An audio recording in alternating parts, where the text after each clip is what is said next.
भालकी ग्रामीण थाना के पुलिस उप निरीक्षक पीएसआई अशोक पाटिल ने आज नालंदा हाई स्कूल के बच्चों को ओपन हाउस कार्यक्रम की जानकारी दी।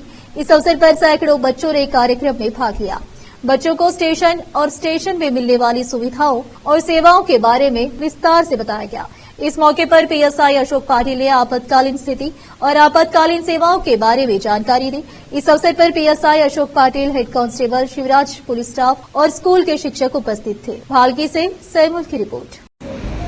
एंबुलेंस अल्ल फायर वेहिकल बरुत्ते गोत्तायितु अदे तर ಏನೇ ಸಮಸ್ಯೆ ಇತ್ತಪ್ಪ ಅಂದ್ರೆ ಒಂದೊಂದು ಕಾಲ್ ಮಾಡ್ರಿ ನಿಮಗೆ ಯಾರೇ ಚುಡಾಯಿಸಿತ್ತಪ್ಪ ಅಂದ್ರೆ ಈಗ ಹೋಗೋ ಟೈಮ್ನಾಗ ಯಾರು ಚುಡಾಯಿಸಿರ್ತಾರೆ ಸ್ಕೂಲಲ್ಲಿ ಅಥವಾ ಆಗಿರ್ಬೋದು ಅಂತ ಟೈಮಲ್ಲಿ ಒಂದೊಂದು ಕಾಲ್ ಮಾಡ್ರಿ ಗೊತ್ತಾಯ್ತು ನಿಮಗೂ ಅಷ್ಟೇ ಗೊತ್ತಾಯ್ತು ಬಟ್ ನೀವು ಇವಾಗ ಜೋಶಲ್ಲಿ ಇರ್ತೀರಿ ಎಲ್ಲ ಗಾಡಿಗಳು ಎಲ್ಲ ಓಡಿಸ್ತಾ ಇರ್ತಾರೆ ಓಡಿಸ್ತೀರಾ ಇಲ್ಲ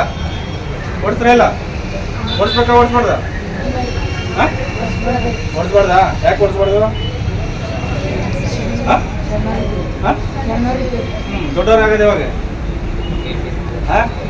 ದೊಡ್ಡವ್ರು ಎಷ್ಟು ವಯಸ್ಸಿಗೆ ಆಗ್ತದೆ ದೊಡ್ಡವರು 18 ಅಲ್ವಾ 18 ಆದಮೇಲೆ DL ಡ್ರೈವಿಂಗ್ ಲೈಸೆನ್ಸ್ ತೆಗೆಸ್ಕೊಂಡು ಓಡಿಸ್ಬೇಕು ವಿತೌಟ್ DL ಮತ್ತೆ ನಿಮ್ಮ ತಂದೆಗೆ ಫೈನ್ ಬರುತ್ತೆ ಅಥವಾ ಜೈಲಿಗೆ ಕಳಿಸ್ತಾರೆ